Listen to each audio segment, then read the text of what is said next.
जर एखाद्या स्त्रीला गर्भाशयाच्या मुखाचा म्हणजे सर्व्हिसचा कॅन्सर असेल तर ते होमिओपॅथीने आपण कसं विचारात घेतो.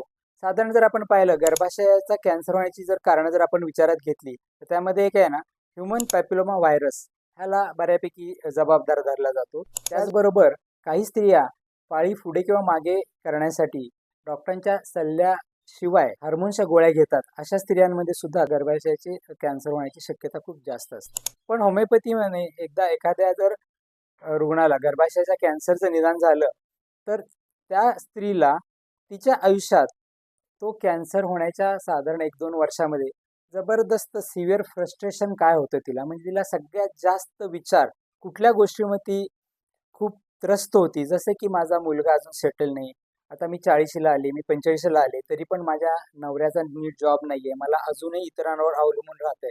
म्हणजे त्या स्त्रीला जबरदस्त निराशा किंवा फ्रस्ट्रेशन हे कोणत्या गोष्टीचं होतं की कधी कधी त्या फ्रस्ट्रेशनमुळे तिला आयुष्य नको वाटलेलं, आयुष्य कंटाळवाणं वाटलं होतं, आयुष्य संपवावंसं वाटलं होतं. असे एकदम टोकाचे विचार आले होते आणि त्या स्त्रीच्या आयुष्यामध्ये जेनेटिक म्युटेशन घडून तिच्या सर्व्हिसचा इथे जखम झाली आणि त्याच्यामध्ये हळूहळू कॅन्सरची ग्रोथ निर्माण झाली. हे विचारात घेऊन त्याप्रमाणे जर होमिओपॅथीच्या औषधाची निवड केली तर आपण तो गर्भाशयाच्या मुखाचा कॅन्सर चांगल्या प्रकारे ती जखम बरी करून नियंत्रणात आणून त्या स्त्रीला चांगल्या प्रकारे क्वालिटी लाईफ देऊ शकतो. अशाच वेगवेगळ्या कॅन्सरच्या आजारांची होमिओपॅथीने कारणमीमांसा कशी केली जाते हे जाणून घेण्यासाठी आमचा यूट्यूबवरचा लॉंग व्हिडिओ अवश्य बघा.